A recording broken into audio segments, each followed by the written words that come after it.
sorry about that, folks. Didn't want to make this a two-parter, but my phone got a little hot. I now got the air conditioner vents blowing on, and it's like 90 degrees and sunny, so Dash is pretty warm. Anyway, talking about that other coworker that I can't talk politics with, but he and I can talk about anything else. He's a serious foodie, chef by trade, and we both enjoy a lot of the same kind of foods. He is meticulous about his food, and he and I can talk any sort of food you want, any sort of funny life story,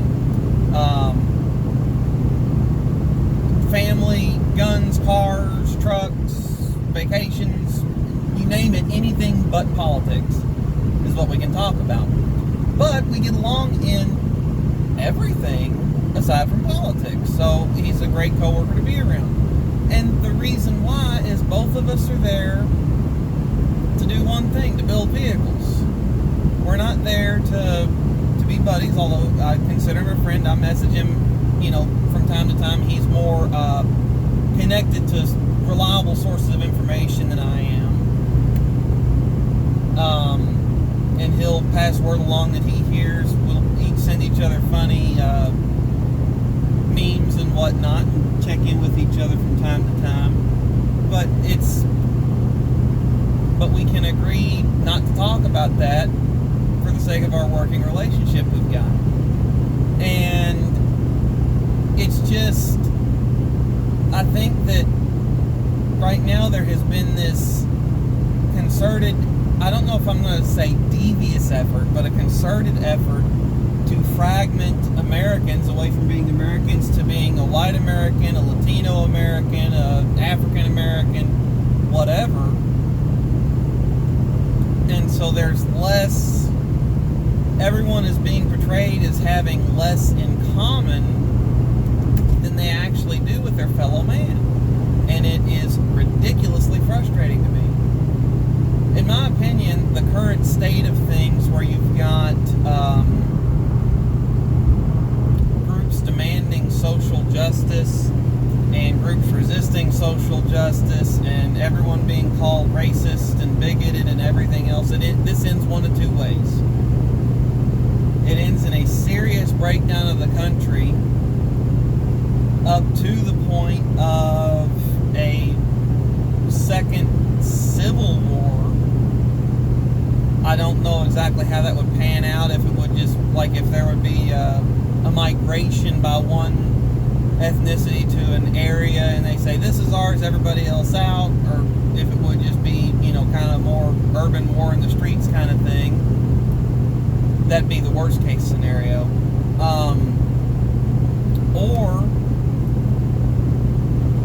just the society of America breaks down and you can't have anything in common with anybody that doesn't look like you, which is terrible. Or anything in common with anybody that doesn't think exactly like you do.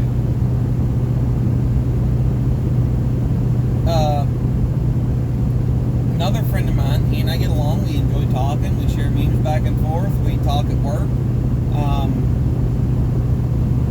He besmirches a lot of people. He was calling Kanye West and Uncle Tom for supporting Trump when he came out in, when was it, 2018, 2019. He was really all over Kanye West over that one.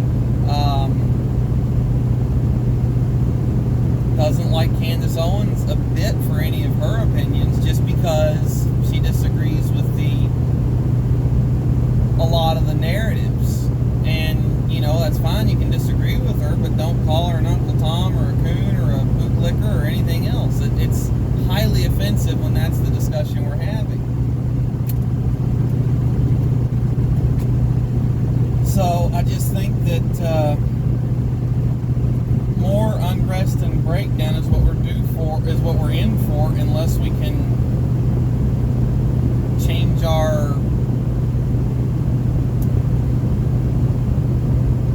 change the conversations that we're having and change the way that we're handling this right now. I don't think that we're in for a peaceful resolution to this.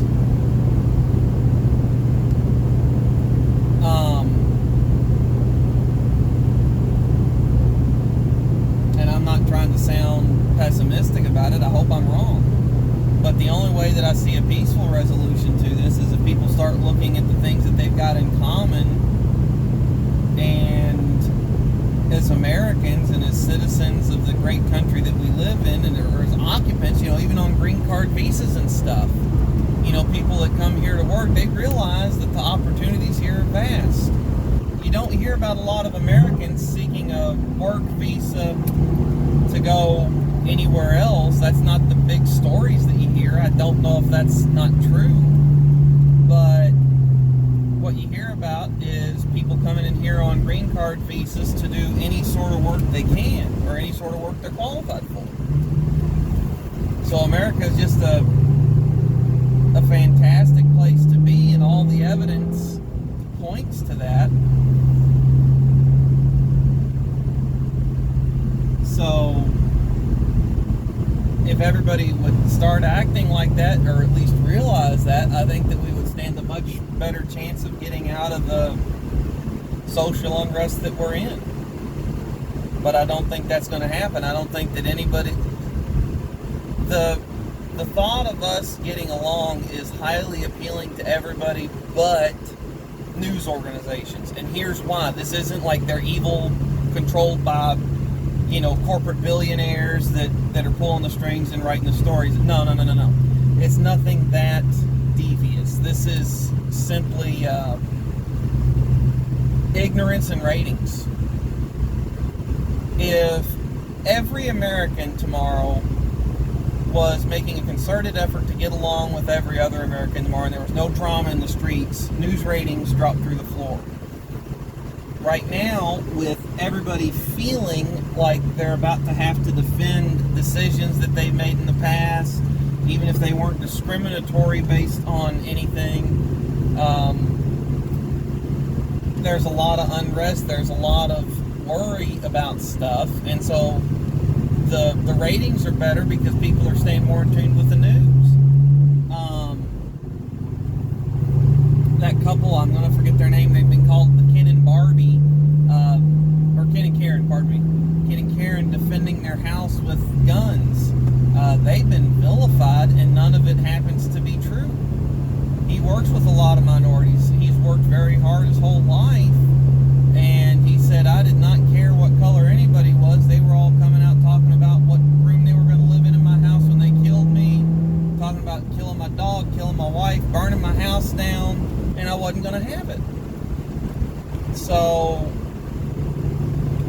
this everybody's your enemy, everybody's a villain. It's gonna stop eventually. And in my opinion, it's going to stop with either a more fractured America, a broken America, or America that's decided to reunite itself. My opinion. But I got talking with my pastor about this today. He's like, when did we become pansies and get offended by everything? And I told him my opinion about it, but I said, the weird thing is you never have that in a lot of churches, where everybody's offended by everything everybody says, and you don't have that in units in the armed forces. You're right. I said, he retired Marine, put in 4 years. I said, I bet when you were in the Marine Corps, you worked with every shape, size, and color. He goes, yep. I said, I bet you didn't care, did you? Nope. I said, I bet none of them cared, did they? Nope. I said, you were there to break stuff and kill people when you got your orders to do that. He goes, yep. So, you heard it secondhand from a Marine. Or from a Marine secondhand, however the proper English on that is. But basically, he said that there wasn't huge issues in the places where people did disagree. They could agree to overlook it just to keep unit cohesion a thing. So it's just, I'm so frustrated and disheartened with where we are right now. It's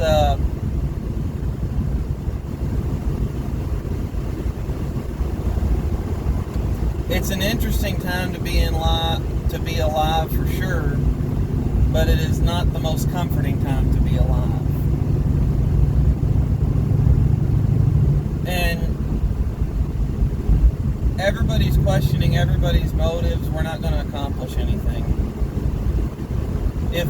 If you could have leaders or representatives from groups sit down and have legitimate, long, calm, informed, intelligent discussions, we might be able to accomplish a thing or diffuse a situation, whatever you want to call it.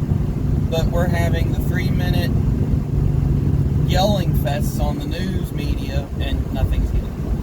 So, anyway, sorry this one was a two-parter, folks. I didn't mean for it to. I fixed the problem.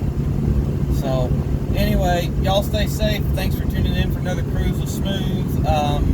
Hope y'all had a safe 4th of July. And I'll be back next time.